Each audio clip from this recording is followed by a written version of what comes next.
Bagaimana sih caranya kita mengoptimalisasikan video kita di YouTube agar banyak yang nonton, agar banyak subscribe? Yuk simak sampai habis.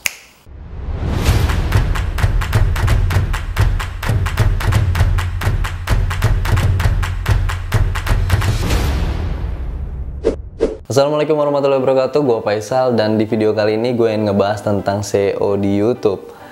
Mungkin beberapa dari kalian ada yang tahu tentang SEO di YouTube atau mungkin ada juga yang belum tahu. Jadi SEO di YouTube itu adalah Search Engine Optimization. Tapi sebelumnya buat kalian yang belum subscribe, yuk klik tombol subscribe-nya dan nyalakan loncengnya agar lu bisa dapat updatean terbaru dari Alphanet. Bagaimana sih caranya kita membuat sebuah video yang kita publikkan nantinya itu bisa boom, meledak atau banyak penonton, kebanjiran subscriber. Nah, bagaimana sih caranya gitu ya? Dan di video kali ini gue akan coba lebih meringkas lagi tentang SEO di YouTube. Yang pertama di sini gue gambarin dulu kalau misalkan lu pengen buat sebuah channel baru.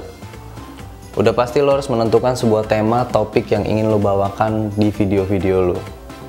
Dan udah pasti itu harus yang lu kuasain. Karena kalau nggak lu kuasain, udah pasti nantinya akan boom, akan bingung sendiri nanti di tengah jalan.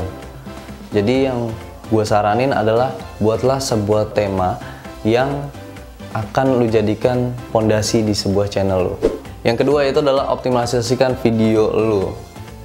Optimalisasi video di sini yaitu adalah mulai dari editing, mulai dari pengambilan gambar, mulai dari pengambilan footage juga. Ya, banyak banget. Rumit ya. Di sini gue akan lebih mudahkan lagi. Kalau lu ambil contoh dari sebuah video unboxing atau review, udah pasti dong lu tahu itu footage-nya banyak banget. Agar apa? Agar penonton nggak terlalu bosan. Maksimalkan atau sesuaikan bagaimana caranya lu ngambil video agar penonton tuh nggak bosan.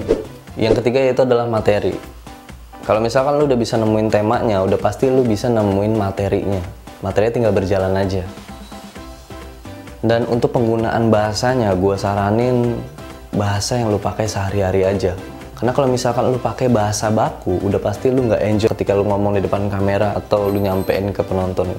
Ya nggak? Pakailah bahasa yang memang masih ada sopannya, tapi ya bahasa lu gitu. Agar lu enjoy aja untuk bawain sebuah video gitu ya kan. Yang keempat di sini gue bilang adalah keyword atau kata kunci. Biasanya kita nentuin kata kunci, ya samain aja dari judulnya atau isi videonya. Ya, memang. Tapi udah pasti banyak banget dari orang-orang sebelum kita yang udah di YouTube itu pakai kata kunci tersebut.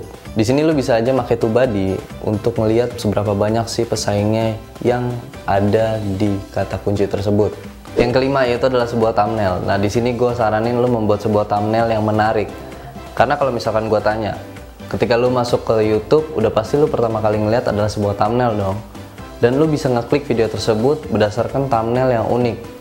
Jarang banget orang ngebaca judulnya karena biasanya thumbnail itu lebih dominan menarik gitu ya, jadi diklik dan ditonton walaupun isinya kadang mungkin nggak sesuai. Di sini gue pengen bilang bahwa semua thumbnail itu ada clickbaitnya tapi nggak misleading. Usahain untuk tidak misleading. Apa sih misleading? Misleading itu jauh banget dari video atau thumbnailnya, itu jauh banget. Thumbnailnya isinya masak, di video main bola gitu kan, udah pasti itu misleading banget, udah jauh banget. Tapi kalau clickbait itu udah pasti ya, karena clickbait itu kayak sebuah cara pemasaran thumbnail gitu ya. Kalau di sini gue bilang sebuah cara pemasaran thumbnail agar menarik gitu, agar orang mengklik gitu. Tapi nggak jauh banget dari isi videonya. Ataupun kalau misalkan lo masih bingung, lo bisa aja klik video di atas, karena gue pernah buat juga video tentang membuat sebuah thumbnail menggunakan aplikasi apa. Oke, yang keenam yaitu adalah judul dan deskripsi. Ketika lo membuat sebuah materi, udah pasti itu ada judulnya. Nah, di sini gue lebih dominan ke deskripsi. Banyak mungkin dari kalian yang belum paham kalau di deskripsi itu juga berkesinambungan ya, atau berkaitan juga dengan thumbnail, judul. Jadi usahakan 2 paragraf di deskripsi itu diisi dengan judul lu atau isinya. Karena itu akan berkaitan semuanya, agar YouTube juga lebih mudah merekomendasikannya kemanapun atau kepada siapapun orang yang mungkin tadinya nggak nyari atau mungkin malah yang nyari gitu ya kan. Nah, itu jadi peluang untuk lu mendapatkan penonton juga subscriber. Oke, di sini gue menggunakan 6 cara yang kiranya lu bisa aplikasikan agar lu bisa optimalisasikan video lu di YouTube. Semua tergantung dari kalian yang buat video. Kalau misalkan lu buat video setengah-setengah aja. Kalau misalkan lu buat video ya gitu-gitu aja, ngambil video orang, udah pasti hasilnya mungkin ya gitu-gitu aja ya kan. Usahakan buat video yang memang dari kemampuan lu sendiri, yang memang lu kuasain, yang memang lu bisa atur waktunya. Kalau menurut gue itu lebih penting dari lu mikirin apa hasil ketika lu buat video. Hasil di sini yaitu adalah gue bilang adalah money. Walaupun memang nggak menutup munafikan atau nggak nutup-nutupin kalau memang semua YouTuber itu menginginkan sebuah AdSense. Tapi lebih baik mungkin karyanya dulu dibuat, baru hasil nanti akan kelihatan. Oke? Hanya segitu aja yang pengen gue sampaikan kepada kalian. Semoga bermanfaat, dan kalau misalkan kalian suka dengan video ini, klik tombol like-nya dan share-nya agar orang-orang yang belum tahu jadi lebih tahu lagi. Jadilah pengguna yang cerdas, pengguna yang dapat diandalkan. Gue Faisal Muhammad, sama Alphanet pastinya. Until next time and keep watching.